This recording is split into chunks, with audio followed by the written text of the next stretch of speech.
நோயற்ற வாழ்வே குறைவற்ற செல்வமா அவர் வாழணுங்கிறது என்னுடைய எண்ணம். ஆனா நான் எத்தனையோ விழாக்களுக்கு போயிருக்கிறேன், ரொம்ப பேரை பாராட்டியதெல்லாம் பார்த்திருக்கிறேன், அதுலையும் நான் கலந்திருக்கிறேன். அப்படி ஒரு பாக்கியமும் எனக்கு கிடைச்சது உண்டு. ஆனா இந்த பாராட்டு விழாவில் என்ன ஒரு முக்கியம்னு கேட்டா, 10-15 பேர் சேர்ந்து ஒரு மாலையை தூக்கிட்டு வந்திருக்கிறாங்க.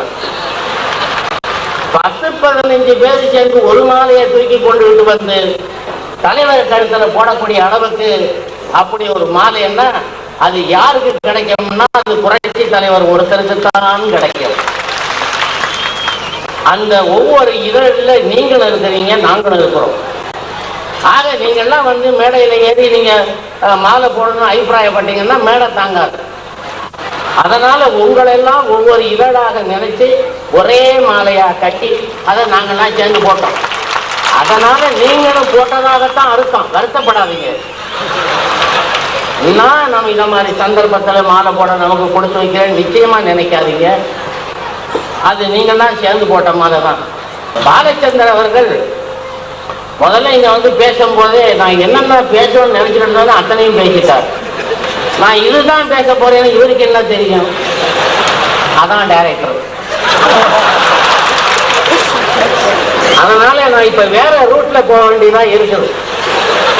இப்ப 10 பேர் தோணுகிட்டு இருந்து நம்ம மாலையை போட்டிருக்கிறாங்க, நீங்க எல்லாம் பார்த்துருக்கிறீங்க, சத்தியமா நீங்க எல்லாம் பார்த்தீங்க, ஞாபகம் வச்சுருங்க. ஆனால் புரட்சி தலைவருக்கு இதை விட பெரிய பட்டமா கிடைக்கும் போது 10 பேர் அல்ல 10,000 பேர் சுமந்து வந்து ஒரு மாலையை நம்ம போட்டு பார்க்கணும்.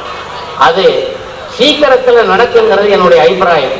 ஆகவே என்னுடைய அருமை அண்ணன் புரட்சி தலைவர் முதல்வர் டாக்டர் அவர்கள் ரொம்ப காலத்துக்கு நீண்ட காலத்துக்கு இருந்து இந்த ஏழை மக்களுடைய கல்வி தரத்துடைய சீரும் சிறப்பையும் உயர்த்தக்கூடிய அளவுக்கு அவருக்கு ஆண்டவன் நிறைய ஆயுசை போட்டு வைக்கணும்னு வேண்டிக்கிட்டு இந்த விழா குழு தலைவர் பாரதி ராஜா இப்படி ஒரு சந்தர்ப்பத்தை ஏற்படுத்தி அது நல்லதா போச்சு. ஒரு 10 நாள்ல இப்படி ஏற்பாடு பண்ணி இவ்வளவு பேர் இவருக்கு 1.5 மாதம் டைம் கொடுத்திருந்தோம்னா அவ்வளவுதான். ஊர்ல ஒருத்தர் இருக்க மாட்டாங்க, முகமூடி திருட அவன் இஷ்டத்துக்கு கொண்டுருவான். அதனால குறுகிய காலத்துல பாரதி ராஜா அப்படி ஒரு ஏற்பாடு பண்ணது அவருக்கும் அவருடைய குழுவினருக்கும் என்னுடைய நன்றி கலந்த வணக்கத்தை சொல்லி இப்படி பேசுறதுக்கு சந்தர்ப்பம் கொடுத்ததுக்காக மீண்டும் என்னுடைய வணக்கத்தை தெரிந்து கொடுக்கிறேன். வணக்கம்.